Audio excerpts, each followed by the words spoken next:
In Chapter 5, we'll talk about consciousness and several of those examples. It's good to know that in the definition of consciousness is just that sensory awareness of our environment.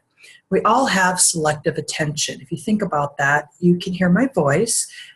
You may be looking at the screen. Are you hungry right now? Because you're focusing on my voice, you may not have realized that really you'd like something to eat. Sleep. When we look at sleep, we know that we're unconscious when we're actually asleep. Our brains are still working, of course, but at a different pace. So sleep is important because our body and brain needs to rest at that time. During sleep, the brain can consolidate any information that we learn throughout the day. And sleep is also known for stimulating creative thinking. The next is hypnosis, and this would be considered an altered state of consciousness where you may appear as if you're in a trance. Most people are somewhat hypnotically suggestive. Those that are the most susceptible frequently become deeply absorbed in imaginative activities. So these people would be considered having a hypnotic ability. So although there are hypnotists, when I was in college, there was one walking around named Jim Wan. He performed acts by hypnotizing any of the college volunteers from the crowd. There are actually a lot of professionals that use hypnosis to reduce anxiety, control weight, or stop smoking. In fact, it's also been used to lessen the perception of chronic pain. And I actually found a little web clip here on hypnosis, and if you choose to do so, you can watch that video, give you a little bit more information on some of the secrets of hypnosis. And finally, substance use.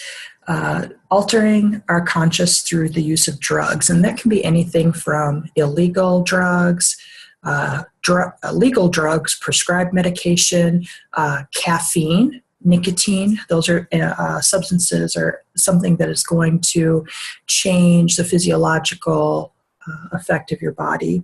Substance abuse is something that occurs when a person is using a substance of choice, even though they're having problems within their life that are caused because they continue to choose to use that substance.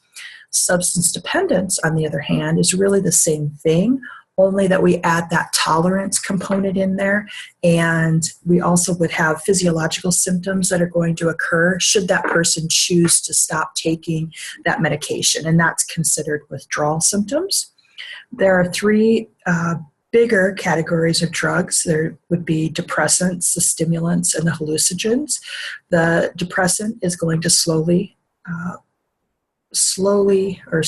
your body functions, and we know through research that excessive use of alcohol can affect the cognition or your memory by shrinking the brain, and this is especially can be created or caused in women. A stimulant is going to be something that speeds up the body functions. Methamphetamine, tobacco, they actually release dopamine, which stimulates the brain cells, and it's going to enhance activity and mood. And finally, hallucinogens. This is a substance that's going to alter your perception. All psychoactive drugs are going to trigger negative effects, which help explain tolerance and withdrawal. So all of these drugs are going to work by either mimicking, stimulating, or inhibiting the activity of the brain's neurons. Now, a psychological factor in drug use is the feeling that one's life is meaningless and lacks direction. Think about if something bad happens at work, you have a bad day, what's one of the first things that someone says? Usually, hey, let's go get a six-pack and pour back a few and relax. Regular use of psychoactive drugs, often individuals are going to experience stress or failure and could be even somewhat depressed. And so drug use often begins as a temporary way to relieve depression, anger, anxiety, or even insomnia, and then it can become an addiction. And I also have a video right here that talks a little bit about some of the side effects of alcohol.